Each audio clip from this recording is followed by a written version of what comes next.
હે ગાઈસ, આ વિડીયોની અંદર આપણે જે આરએફની એક્ઝામ આવવાની છે અને બીજી પણ જે મામલતદાર છે કે એસટીઆઈની એક્ઝામ આવશે એની અંદર પણ ઘણું હેલ્પફુલ થઈ રહી એવું જે એન્વાયરમેન્ટ રિલેટેડ કરંટ અફેર્સ હશે તેનું આપણે કમ્પાઇલેશન જોઈશું. જે ઇમ્પોર્ટન્ટ વસ્તુ મને લાગી હતી તે હું એ કરી છે. એમ તો બીજી બધી પણ ઇમ્પોર્ટન્ટ વસ્તુ હશે, પણ જે મેઇન જે આપણે યાદ રહી કે વધારે આપણે નજર કરીએ એ વસ્તુ મેં લીધી છે.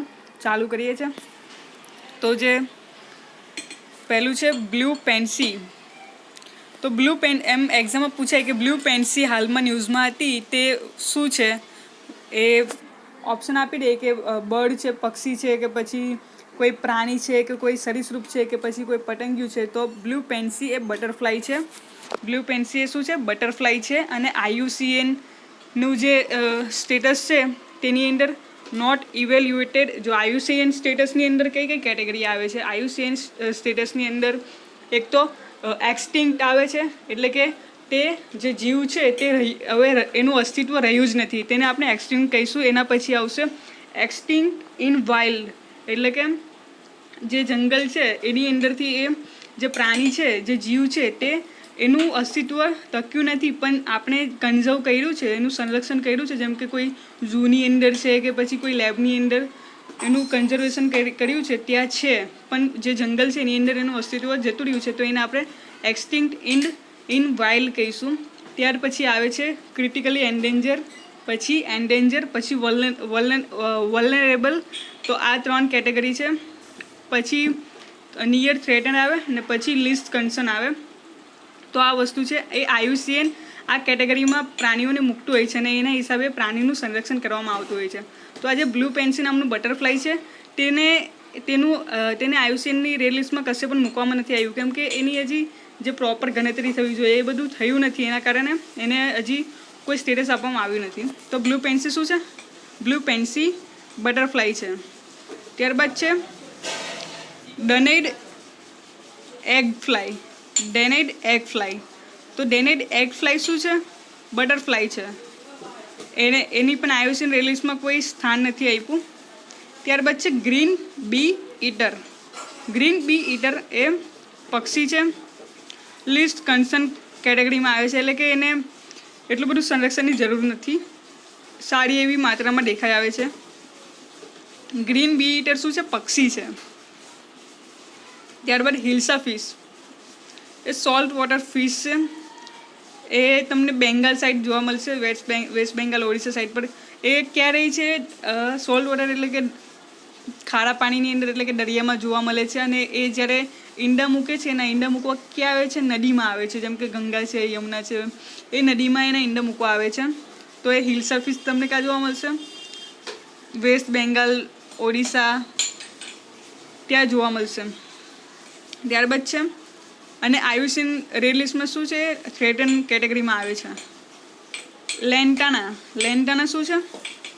તો સ્મોલ પેરેનિયલ શ્રબ છે, એટલે કે વનસ્પતિ છે એક લેન્ટાના. અને કેવી સ્પીસીસ છે? Invasive species. હવે ઇન્વેઝિવ સ્પીસીસ કોને કહેવાય? કે જે સ્પીસીસ છે, કોઈ સ્પીસીસ તે આપના એરિયાની કે આપના દેશની એ સ્પીસીસ નથી, પણ બહારના દેશમાંથી આપના દેશમાં એને ઇન્ટ્રોડ્યુસ કરવામાં આવી છે. અને એ જે સ્પીસીસ છે તે આપની જે નેટિવ સ્પીસીસ હશે, આપણા દેશની જે સ્પીસીસ હશે તેને માટે નુકસાનકારક હશે, તેવી સ્પીસીસને ઇન્વેસિવ સ્પીસીસ કહેવામાં આવે છે. તો આ જે લેન્ટાના છે તે શ્રબ છે. અને ક્યાં જોવા મળ્યું છે? સજ્જનગઢ વાઇલ્ડ સેન્ચુરીમાં જોવા મળ્યું છે, રાજસ્થાનમાં છે. આપણને યાદ રાખજો, સજ્જનગઢ વાઇલ્ડ સેન્ચુરી ક્યાં આવી છે? તો રાજસ્થાનમાં આવેલું છે. અને આ નેટિવ કાની છે લેન્ટાના, જે એનું મૂળ સ્થાન કયું છે? તો સેન્ટ્રલ અને સાઉથ અમેરિકા એનું મૂળ સ્થાન છે. અને જે સજ્જનગઢ વાઇલ્ડ સેન્ચુરીની અંદર આ જે સ્પીસીસ ઘણી માત્રામાં થઈ ગઈ હતી અને ત્યાંની જે મેઇન સ્પીસીસ હશે આ સજ્જનગઢની, તેને નુકસાનકારક હશે. તો એ લોકોએ કયું મિશન ચલાવેલું હતું? મિશન લાન્ટાના. તો યાદ રાખજો, મિશન લાન્ટાના કઈ બાજુ ચલાવેલું હતું? તો સજ્જનગઢમાં ચલાવેલું હતું. Indian vulture. તો ઇન્ડિયન વલ્ચર કઈ કેટેગરીમાં મૂકવામાં આવ્યું છે? ઇન્ડિયન વલ્ચર ક્રિટિકલી એન્ડેન્જર કેટેગરીમાં એને મૂકવામાં આવ્યું છે. ત્યારબાદ છે sloth bear. Sloth bear vulnerable કેટેગરીમાં એને મૂકવામાં આવ્યું છે. પાઇપ વર્ડ્સ વેટલેન્ડ પ્લાન્ટ્સ છે. તો જો પૂછી લે કે પાઇપ વર્ડ શું છે, તો એ વેટલેન્ડ પ્લાન્ટ્સ છે. ત્યારબાદ સોનેરિટા આલ્બા જે છે તે મેંગ્રુવ વનસ્પતિ છે, મેંગ્રુવ વૃક્ષ છે. અને મહારાષ્ટ્રએ તેનું સ્ટેટ મેંગ્રુવ સ્પીસીસ ડિક્લેર કર્યું છે. અને પહેલું એવું રાજ્ય બન્યું છે કે જે રાજ્યએ પોતાની મેંગ્રુવ ટ્રી ડિક્લેર કરી હોય. તો એ સોનેરિટા આલ્બા. ફિશિંગ કેટ એ વલ્નરેબલ કેટેગરીમાં આવે છે. અને સ્ટેટ એનિમલ છે કોનું? વેસ્ટ બેંગાલનું સ્ટેટ એનિમલ છે. જેમ આપણે જોયું ઉપર કે મહારાષ્ટ્રએ mangrove tree state mangrove species declare કરી હતી, તેમ આજે ફિશિંગ કેટ છે એ એનિમલ કેટેગરીની અંદર વેસ્ટ બેંગાલનું સ્ટેટ એનિમલ છે. ત્યારબાદ છે હિમાલયન બ્રાઉન બિયર. તો હિમાલયન બ્રાઉન બિયર જે છે તે કાર્નિવોર છે, એટલે કે તમને ખબર છે માંસાહારી પ્રાણી છે. એ હિમાલયન બ્રાઉન બિયરની કેટલીક કેટેગરી છે. જે એકલું બ્રાઉન બિયર છે ને તે લીસ્ટ કન્સર્ન કેટેગરીમાં છે, જ્યારે જે હિમાલયન બ્રાઉન બિયર છે ને તે એન્ડેન્જર કેટેગરીમાં છે. તો આ પણ યાદ રાખજો. જો તમને એકલું બ્રાઉન બિયર પૂછ્યું હશે તો લીસ્ટ કન્સર્ન આવશે, જ્યારે હિમાલયન બ્રાઉન બિયર પૂછ્યું હશે તો એન્ડેન્જર કેટેગરીમાં આવશે. ત્યારબાદ છે સ્નો લેપર્ડ. તો સ્નો લેપર્ડ જે છે તે વલ્નરેબલ કેટેગરીમાં આવે છે. કન્ઝર્વેશન એફર્ટ એટલે કે જે સ્નો લેપર્ડ તેના સંરક્ષણ માટે કયા પગલાં ભરવામાં આવ્યા છે, કયા સ્ટેપ લેવામાં આવ્યા છે આપણા દેશ દ્વારા? તો આ 3 વસ્તુ છે: હિમલ સંરક્ષક, secure Himalaya, project snow leopard. તો તમને પૂછી લઈ કે જે હિમલ સંરક્ષક અને સિક્યોર હિમાલયા, આ જે સંરક્ષણ પગલાં છે કે સંરક્ષણ પ્રોજેક્ટ છે તે કોના માટે કરવામાં આવ્યું હતું? તો સ્નો લેપર્ડ યાદ રાખજો, હિમલ સંરક્ષક અને સિક્યોર હિમાલયા. ત્યાર પછી લાયન ટેલ મકાઉ. તો આ તો તમને ખબર હશે કે પેલું એક પ્રાઇમેટ્સ એટલે કે વાંદરાની એક પ્રજાતિ છે. તો એ એન્ડેન્જર કેટેગરીમાં આવે છે. ત્યારબાદ છે મધુકા ડિપ્લોસ્ટેમોન. તો મધુકા ડિપ્લોસ્ટેમોન શું છે? એ વૃક્ષ છે અને ક્રિટિકલી એન્ડેન્જર કેટેગરીમાં આવે છે. ગેંગેટિક ડોલ્ફિન એન્ડેન્જર કેટેગરીમાં આવે છે. નોક્ટિલુકા સિન્ટિલેસ, તે શું છે? બાયોલ્યુમિનેસન્ટ માઇક્રો ઓર્ગેનિઝમ છે. એટલે બાયોલ્યુમિનેસન્ટ એટલે શું? કે જે પ્રકાશ છોડતી હોય એવી સ્પીસીસ, એવી માઇક્રો ઓર્ગેનિઝમ છે. આની અંદર ખાસિયત એ છે કે એની અંદર તમને ફાઇટોપ્લેન્ક્ટન પણ જોવા મળશે. તો આ પણ એક ઇન્વેઝિવ સ્પીસીસ છે. આ જ્યાં હશે ત્યાં જે બીજી બધી સ્પીસીસ રહેતી હશે તેને નુકસાન કરતી હશે. તો આપણે આ જોયું બાયોલ્યુમિનેસન્ટ છે અને માઇક્રો ઓર્ગેનિઝમ છે. નોક્ટિલ્યુકા સિન્ટિલન્સ. ત્યારબાદ હવે આપણે જોઈશું સીન ગેસ વિશે. સીન ગેસ પૂછાઈ જાય એક્ઝામમાં. સીન ગેસ શું છે? તો સીન ગેસ જે છે તે mixture of carbon monoxide, hydrogen, carbon dioxide, methane, water vapour એટલે કે વરાળ અને કોનામાંથી પ્રોડ્યુસ થાય છે સીન ગેસ? તો કોલ એટલે કે કોલસો, પાણી અને હવા, આમાંથી પ્રોડ્યુસ કરવામાં આવે છે સીન ગેસ. તો યાદ રાખજો, સીન ગેસ શું છે? Mixture of carbon monoxide, carbon dioxide, hydrogen, methane અને વરાળ. એનો ઉપયોગ શું છે? ક્યાં આપણે એનો ઉપયોગ કરી શકીએ? તો જે ઇલેક્ટ્રિસિટી છે એને પ્રોડ્યુસ કરવામાં, ઇલેક્ટ્રિસિટી ઉત્પન્ન કરવામાં,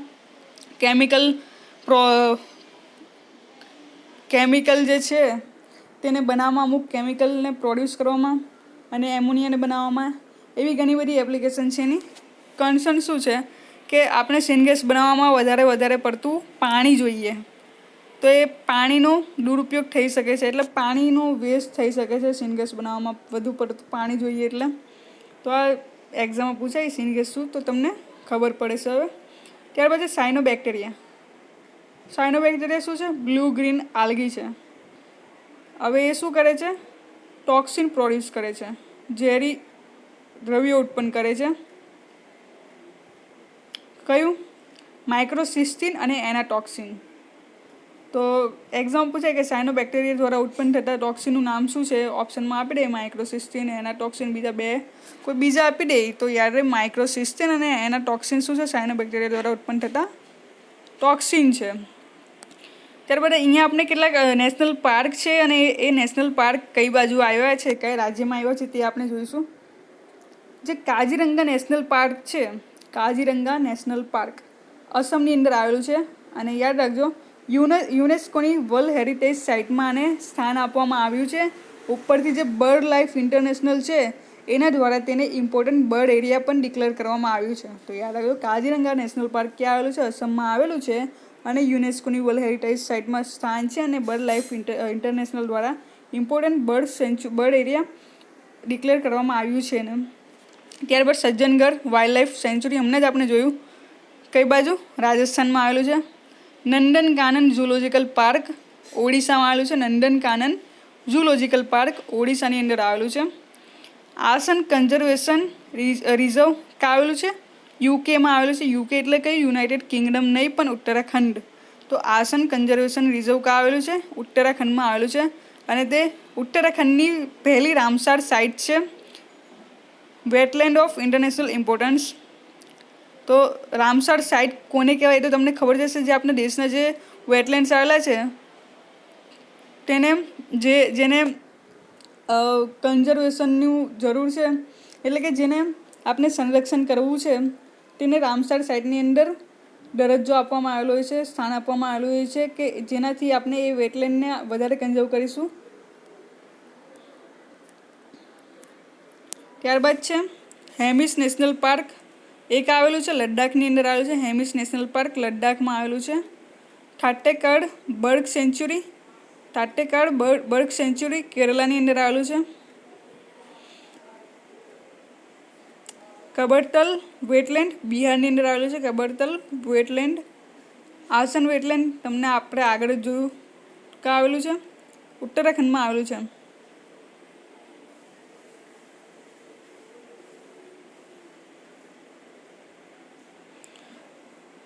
પછી Parambikulam tiger reserve, Parambikulam tiger reserve કેરલાની અંદર આવેલું છે. હૈદરપુર વેટલેન્ડ ઉત્તર પ્રદેશની અંદર યુપીમાં આવેલું છે. મિટિયોર લેક અથવા લોનર લેક ક્યાં આવેલું છે, તો મહારાષ્ટ્રની. આ યાદ રાખજો, આ પૂછાય એવું છે. મિટિયોર લેક, લોનર લેક એ મહારાષ્ટ્રમાં આવેલું છે. સુર સરોવર લેક આગ્રાની અંદર આવેલું છે. આગ્રા એટલે કે યુપીમાં આવેલું છે. મેલઘાટ ટાઈગર રિઝર્વ એ મહારાષ્ટ્રમાં આવેલું છે. આ ત્રણ યાદ રાખજો. આમાંથી કઈ કઈ યાદ રાખવાની જરૂર છે તમને, મેઇન આમ તો યાદ રાખો બધા તો ઘણી સારું કહેવાય, પણ જો યાદ નહીં રહી તો આપણે કાજીરંગા એક યાદ રાખવાનું છે. કાજીરંગા ક્યાં આવેલું છે, આસામમાં આવેલું છે. નંદનકાનન યાદ રાખવાનું, ઓડિશામાં આવેલું છે. ત્યારબાદ મિટિયોર લેક અથવા લોનર લેક મહારાષ્ટ્રમાં આવેલું છે. આનો રંગ પિંક કે રેડ જેવો થઈ જતો હોય છે, તો એટલે એ ઇમ્પોર્ટન્ટ વસ્તુ છે કે પૂછાઈ જાય એક્ઝામમાં. તો મિટિયોર લેક અથવા લોનર લેક મહારાષ્ટ્રમાં આવેલું છે. સુર સરોવર લેક આગ્રાની અંદર અને મેલઘાટ એ મહારાષ્ટ્રમાં આવેલું છે. ત્યારબાદ પાછું આપણે જે જોયું હતું કે સ્પીસીસ અને એની કેટેગરી જોઈશું કે એ વસ્તુ શું છે. આપણે આગળ જે જોયું કે લાયન ટેલ મકાઉ કે પછી પાઇપવર્ડ શું છે એ પ્રમાણે આપણે પાછું અહીંયા જોઈશું. ઓલિવ રીલી ટર્ટલ, તો એ તમને ખબર છે હવે ટર્ટલ છે, એની કેટેગરી કઈ છે, વલ્નરેબલ કેટેગરીમાં એને મૂકવામાં આવ્યું છે. હોર્નબિલ વલ્નરેબલ કેટેગરીમાં, અને એ સ્ટેટ બર્ડ છે કઈ બાજુનું, અરુણાચલ પ્રદેશનું સ્ટેટ બર્ડ છે હોર્નબિલ, આ પણ યાદ રાખજો. ત્યારબાદ એશિયાટિક લાયન, એશિયાટિક લાયનને એન્ડેન્જર કેટેગરીમાં મૂકવામાં આવ્યું છે. તો હવે જુઓ એશિયાટિક લાયન એન્ડેન્જર કેટેગરી છે.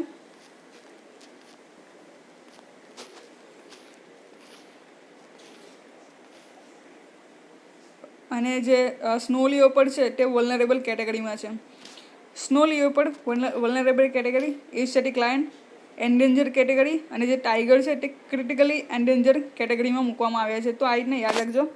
જે સ્નો લિયોપર્ડ છે, snow leopard vulnerable category, Asiatic lion endanger, અને જે ટાઈગર છે તે ક્રિટિકલી એન્ડેન્જર છે. આની અંદર લખ્યું નથી પણ મને દિમાગમાં આવ્યું તો કહી દીધું તમને. પર્પલ ફ્રોગ, પર્પલ ફ્રોગ પહેલાં માનવામાં આવતું હતું કે ફક્ત સાઉથ જે પાલઘાટ છે, પાલઘાટ ગેપ વેસ્ટર્ન ઘાટની આવેલું છે. વેસ્ટર્ન ઘાટની અંદર પાલઘાટ ગેપ આવેલો છે. એ પાલઘાટ ગેપની સાઉથ બાજુ જોવા મળે છે. પણ ત્યાર પછી જાણવા મળ્યું કે વેસ્ટર્ન ઘાટની ઘણી બધી જગ્યાએ મળી આવ્યું છે પર્પલ ફ્રોગ. એ લિવિંગ ફોસિલ છે અને એન્ડેન્જર કેટેગરીમાં મૂકવામાં આવ્યું છે. લિવિંગ ફોસિલ એટલે શું કે આ એક જીવ છે જે ઘણા વર્ષો પહેલાં જે કન્ડિશનમાં હતું, મતલબ 2-3 મિલિયન વર્ષ પહેલાં જે કેટેગરીમાં હતું, જે કન્ડિશનમાં હતું, એવી જ સેમ કન્ડિશન હમણાં પણ એની અંદર જોવા મળે છે. તો એને લિવિંગ ફોસિલ કહેવાય છે, જીવાશ્મી કહેવામાં આવે છે. એની અંદર કોઈ ઇવોલ્યુશન થયું નથી. જેમ તમે જોયું હશે કે જે આપણે પહેલાં શું હતું, પ્રાઇમેટ્સ હતું. પ્રાઇમેટ્સમાંથી હ્યુમનની જુદી જુદી કેટેગરી આવી અને જે લેટેસ્ટ છે તે હ્યુમન બિંગ છે અને ઘણી બધી ઇવોલ્યુશન જોવા મળ્યું છે. તેવું આની અંદર જે લિવિંગ ફોસિલ હોય છે તેની અંદર ઇવોલ્યુશન જોવામાં આવતું નથી, એટલે એને લિવિંગ ફોસિલ કહેવામાં આવે છે, જીવાશ્મી કહેવામાં આવે છે, જીવતા અશ્મી એવું. રોડિડોમાઇસિસ ફાઇલોસ્ટેસિડિસ આ શું છે? મશરૂમ છે. રોડિડોમાઇસિસ એ મશરૂમ છે, બાયોલિમિનેસન્ટ મશરૂમ છે. સ્ટ્રાઇપ્ડ બગલ નેસ્ટ ફ્રોગ એના વિશે મેં કંઈ લખ્યું નથી. ગ્રેટ ઇન્ડિયન બસ્ટાર્ડ આ એક મેઇન વસ્તુ યાદ રાખજો, ઘણી ચર્ચામાં, આખા વર્ષ ચર્ચામાં રહેતું જ હોય છે. આયરવા ગ્રેટ ઇન્ડિયન બસ્ટાર્ડ મેઇનલી ક્યાં જોવા મળે છે? રાજસ્થાનનું સ્ટેટ બર્ડ છે. આયરવા ક્રિટિકલી એન્ડેન્જર કેટેગરીમાં છે. તો ગ્રેટ ઇન્ડિયન બસ્ટાર્ડ અને તેના સંરક્ષણ માટે ઘણા એવા પગલાં પણ ભરવામાં આવ્યા છે, જેમ કે પેલું એ તારની અંદર રાતના ઉડતી વખતે જે ઇલેક્ટ્રિકલ તારો હોય છે તેની અંદર અથડાઈ જાય છે ને એકના એનું મૃત્યુ થાય છે ને એ બધું. તો એના માટે ઘણા બધા પગલાં લેવામાં આવ્યા છે. એનું પોચિંગ નહીં થાય, એનું ટ્રેડ નહીં થાય, ઇલીગલ વેપાર નહીં થાય, એના માટે. તો આ યાદ રાખજો, ગ્રેટ ઇન્ડિયન બસ્ટાર્ડ ક્રિટિકલી એન્ડેન્જર કેટેગરીમાં મૂકવામાં આવ્યું છે. હિમાલયન શીરો એ વલ્નરેબલ કેટેગરીમાં છે. હિમાલયન ટ્રિલિયમ એન્ડેન્જર. હવે હિમાલયન ટ્રિલિયમ શું છે?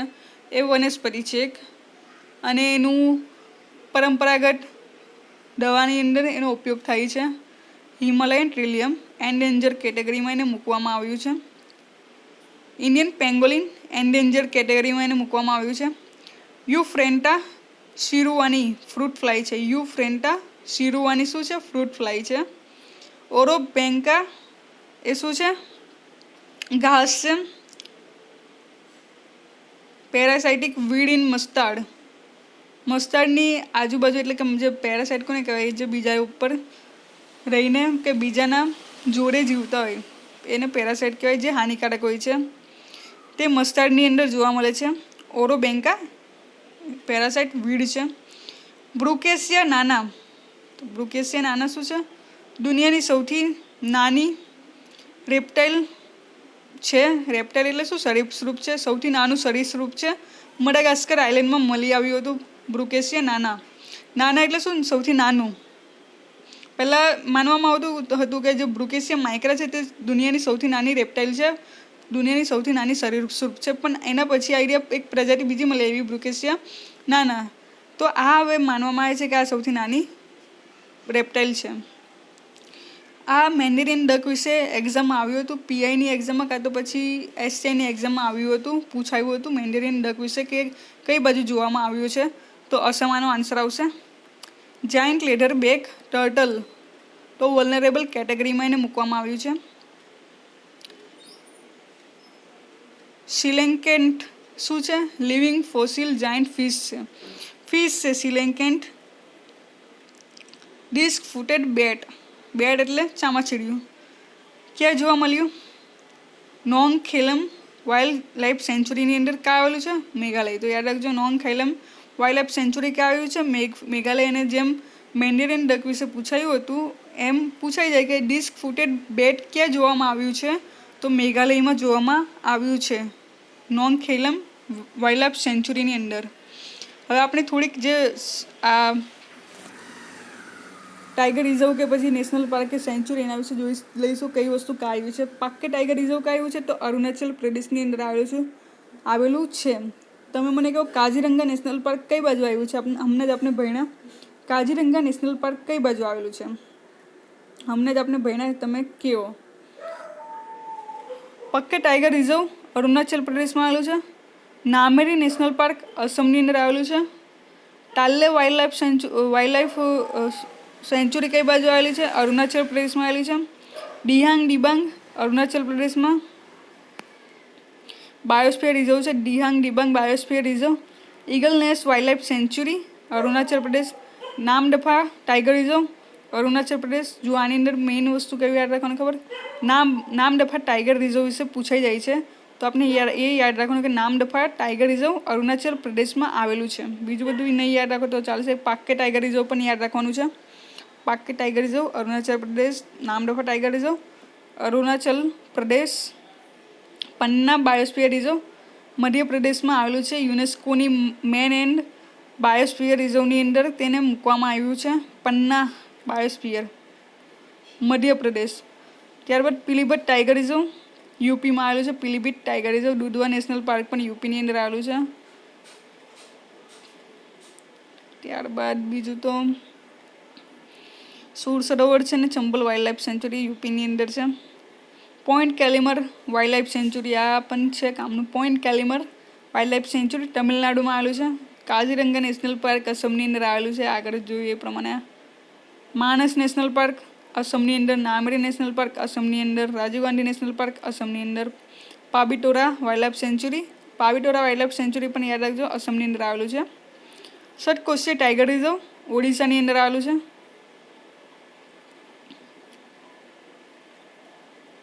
उमेड पावनी Kandla wild life sanctuary Maharashtra में आवेलू है। उमेड पाणी कोंडला वाइल्ड लाइफ सेंचुरी महाराष्ट्र। एटलू बधु ए नथी के पूछायुं। पेंच नेशनल पार्क। जो पेंच नेशनल पार्क नी वस्तु शुं छे खबर? ए महाराष्ट्र ने एमपी बंनेवनी अंदर एनो विस्तार फैलायेलो छे, पण जे मेन एटले के मेजोरिटी पार्ट जेनी अंदर आवेलो छे ते एमपी छे। तो क्यारेक एक्जाम में पूछाई जाए कि एमपी के महाराष्ट्र के मध्य प्रदेश अंदर, तो एम कोई दिवसे बेस महाराष्ट्र ने एमपी तो साथे नहीं मूकशे, केम के बंनेवनी अंदर फैलायेलू छे। त्यारबाद छे बांदीपुर टाइगर रिजर्व कर्नाटक में आवेलू है। बांदीपुर। नागरहोल टाइगर रिजर्व पण कर्नाटक में आवेलू है। Mudumalai tiger reserve Tamil Nadu. Shivalik elephant reserve Uttarakhand में आवेलू है। Jim Corbett national park Uttarakhand. Valley of flower Uttarakhand. Nanda Devi national park Uttarakhand. Karlapat wildlife sanctuary Odisha. Maguri Motapung Beel असमनी अंदर आवेलू है। इम्पोर्टન્ટ बर्ड एरिया है मगुरी मोटोपंग बिल असमनी अंदर आवेलू है। मोगुरी मोटोपंग बिल। हवे थोड़ी बीजी इन्फॉर्मेशन आ तो आपने जोयुं जे एनिमल्स हता तेना विषे अने जे आपना त्याना जे केटलाक इम्पोर्टન્ટ एरिया हता एनिमल्स माटेना ते जोया। थोड़ी एक्स्ट्रा इन्फॉर्मेशन बीजू जोई लईशुं कि लिविंग प्लानेट रिपोर्ट कोण पब्लिश करे छे? तो याद रखजो world wild fund. World wild fund जे छे ते लिविंग प्लानेट रिपोर्ट पब्लिश करे छे। हर घर जल जे स्टेट हमણાં बनी गयुं छे फर्स्ट स्टेट गोवा ए फर्स्ट स्टेट बनी गयुं छे।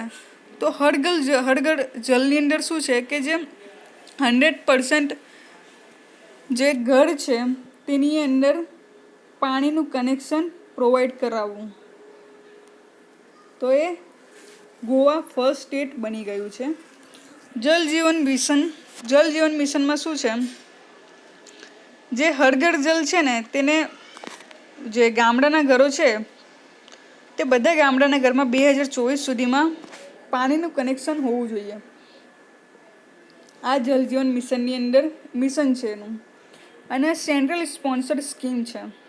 हवे तमने सेंट्रल स्पोन्सर्ड स्कीम शुं छे तो खबर ज हशे।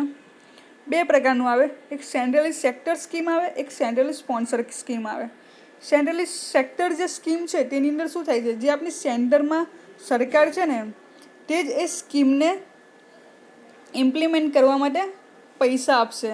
एनी अंदर राज्य सरकार पैसा नहीं आपे, फक्त केंद्र सरकार ज ए स्कीम चलावशे, एना माटे पैसा प्रोवाइड करशे। ज्यारे सेंट्रली स्पोन्सर स्कीमनी अंदर शुं होय छे कि जे केंद्र सरकार होय छे ते 50% के 60% પૈસા કાઢે છે, બાકીના બચેલા પૈસા રાજ્ય સરકારે કાઢવા પડે છે એ સ્કીમને ચલાવવા માટે. તો આ બંને ફરક છે સેન્ટ્રલી સ્પોન્સર્ડ સ્કીમની અંદર. 7 chemical listed under Stockholm convention. જો આ જે 7 પ્રકારના જે કેમિકલ્સ અહીં લખ્યા છે તે તમને આખા યાદ રાખવાની જરૂર નથી, જસ્ટ એક વખત નજર કરી દેવાની જરૂર છે. એક્ઝામમાં પૂછાઈ જાય તો આપણે એક આઈડિયા રહે, બાકી તો એવું કંઈ પૂછાય એવું તો નથી જ કે 7 કેમિકલ આપણે યાદ પણ રહી જાય. આની અંદર બોલી જાઉં મેમ, પણ પછી કહીશ કે કઈ રીતના જસ્ટ ઓવરવ્યૂ તમે જોઈ શકો છો. Chlordecone, hexabromobiphenyl, hexabromodiphenyl ether and heptabromodiphenyl ether, tetrabromodiphenyl ether, pentabromodiphenyl ether, pentachlorobenzene, hexabromocyclododecane, hexachlorobutadiene. આની અંદર તમે જોશો તો એક તો ક્લોરો છે અને બ્રોમો છે. આ ક્લોરો અને બ્રોમોની આજુબાજુ જ વાટ રખડતી છે. તો એક્ઝામમાં આવા જે 7 વસ્તુ એ એક્ઝામિનરને પણ ખબર હોય કે બધી વસ્તુ છોકરાઓ યાદ નહીં રાખી શકે. તો આ ક્લોરો અને બ્રોમો તમને ઓપ્શનમાં આપ્યું છે ને એક ઓપ્શન એવું કંઈ અલગ મૂકી દીધું હશે અને પૂછ્યું હશે કે નીચેનામાંથી સ્ટોકહોમ કન્વેન્શનની અંદર કયા કેમિકલ લિસ્ટેડ નથી, તો એ તમને ખબર જ આઈડિયા જ આવી શકે છે આ ક્લોરો કે બ્રોમોમાંથી નથી, તો આઈડિયો આવશે. તો આપણે સ્ટોકહોમ કન્વેન્શન વિશે જોઈશું છે શું. તો a treaty to protect human health and environment from POPs. આ તમને જે 7 વસ્તુ દેખાઈ રહી છે, 7 કેમિકલ્સ,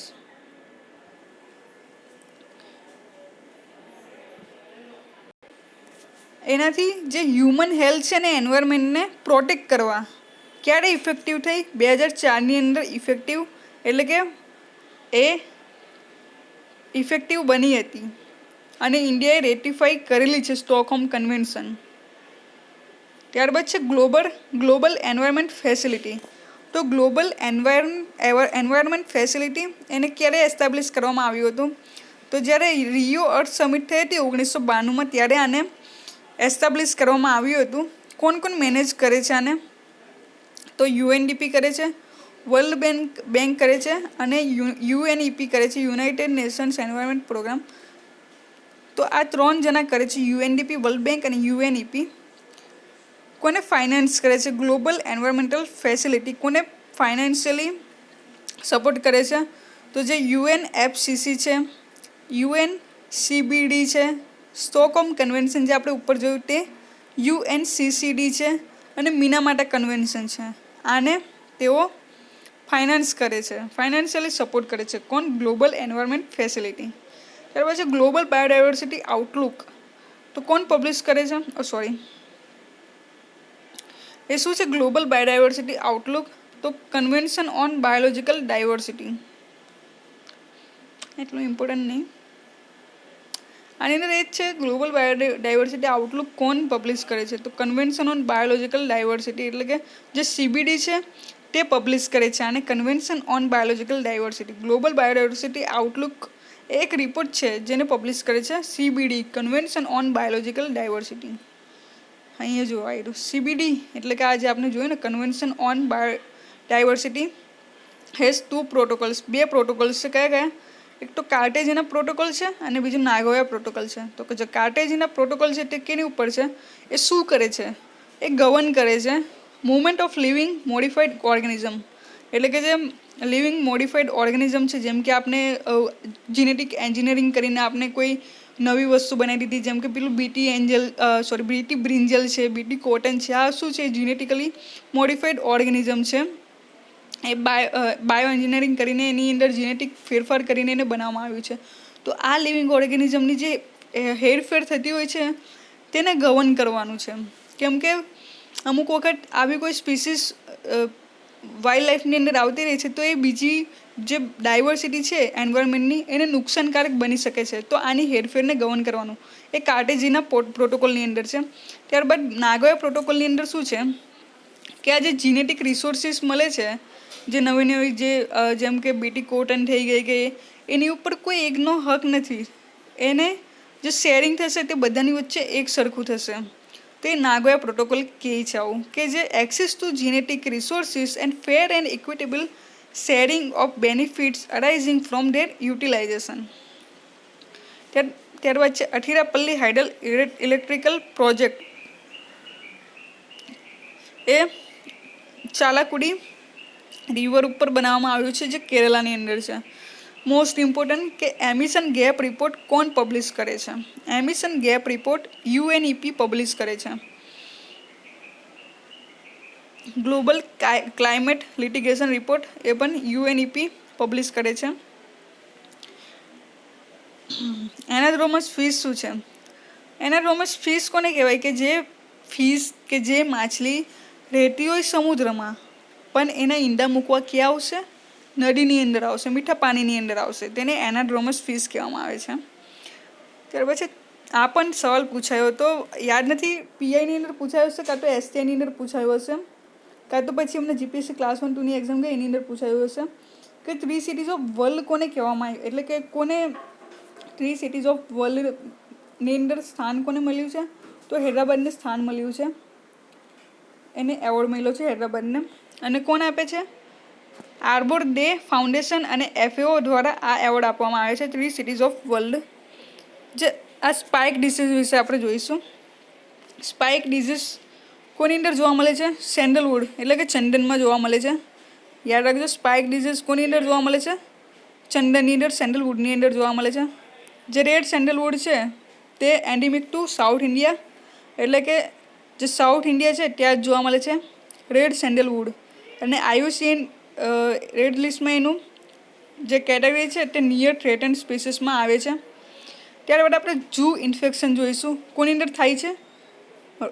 જે ભાત એટલે કે જે ચોખા છે એની અંદર જોવા મળે છે, રાઈસની અંદર જોવા મળે છે. જે સિરિયસ બેક્ટેરિયાથી થતું ઇન્ફેક્શન છે ઝૂ ઇન્ફેક્શન. ત્યારબાદ છે સીટ પ્લાઇટ. સીટ પ્લાઇટ જે છે તે ફૂગ દ્વારા થતું છે.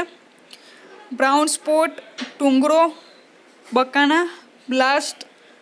એક્ઝામમાં પૂછાય કે આ brown spot, tungro, bakanae blast એ કોની અંદર જોવા મળતા રોગ છે કે ડિસીઝ છે? તો રાઈસની અંદર જોવા મળતા ડિસીઝ છે. ત્યારબાદ આટલું થોડુંક જોઈ લઈશું આપણે, ત્યારબાદ પૂરું. કે એશિયા એન્વાયરમેન્ટ એન્ફોર્સમેન્ટ એવોર્ડ 2020 એ કોને મળ્યું છે? Wild life crime control bureau. એને એશિયા એન્વાયરમેન્ટલ એન્ફોર્સમેન્ટ એવોર્ડ મળ્યો છે. કોના દ્વારા? યુએનઈપી દ્વારા મળ્યું છે. હવે આ wild life crime control bureau શું છે? એ સ્ટેચ્યુટરી બોડી છે. સ્ટેચ્યુટરી બોડી છે એટલે કોઈને ને કોઈ કાનૂનની અંદર તેને બનાવવામાં આવ્યું હશે. તો એ કાનૂન કયો છે? Wild life protection act 1972. તેની અંદર આ વાઇલ્ડ લાઈફ ક્રાઇમ કંટ્રોલ બ્યુરોને બનાવવામાં આવ્યું છે, જેને એવોર્ડ મળ્યો છે યુએનઈપી દ્વારા. કયો એવોર્ડ મળ્યો છે?